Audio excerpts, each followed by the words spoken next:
Je vais vous parler aujourd'hui donc d'un article écrit par Marc Bloch durant sa période de fuite, de résistance, à partir de 1940 jusqu'en 1941.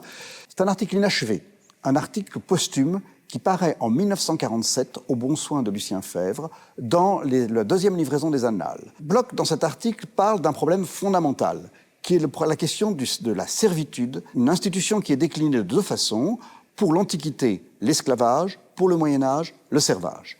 L'esclavage est une institution d'une rudesse impitoyable qui dure jusqu'en 1848 en France et qui implique que l'homme est réduit à l'état d'un objet que l'on peut faire travailler autant que l'on veut et comme l'on veut, sans salaire. Le serf est un individu qui a des droits, c'est-à-dire qu'il peut se marier, il peut détenir une terre, il peut en hériter et la léguer. Le serf est un chrétien inséré dans une communauté de croyants, bien sûr, et une communauté régie par un certain nombre de rites auxquels il est associé, même de manière très humiliée, mais il y est associé tout de même. Donc, deux institutions. Une des questions de l'histoire du droit les plus importantes et plus complexes est celle du passage de l'esclavage au servage.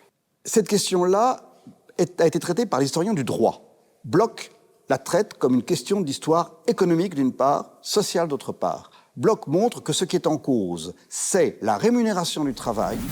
L'esclave est nourri dans la maison du maître, bien ou mal, il y est logé, il est véritablement assimilé à du bétail.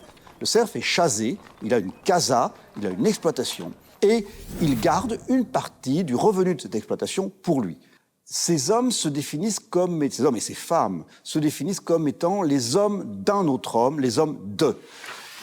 Un document classique pour étudier cette question-là, c'est le Polyptyque d'Irminon, qui a été labouré aussi par Marc Bloch.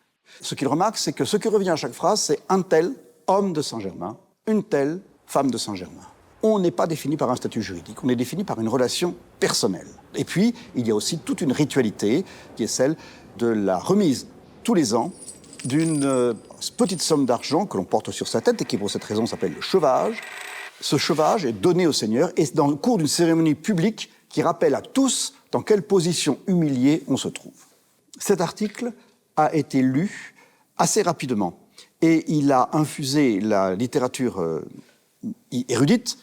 Il est au cœur de notre position sur la nature même des liens d'homme à homme. C'est-à-dire que cette différence entre l'esclavage et le servage est un élément qui permet de distinguer l'histoire ancienne de l'histoire du Moyen-Âge, qui permet de distinguer deux périodes différentes, mais qui permet aussi d'analyser deux sociétés différentes et aussi deux institutions différentes à l'intérieur d'une même société, l'esclavage et le servage étant coexistants.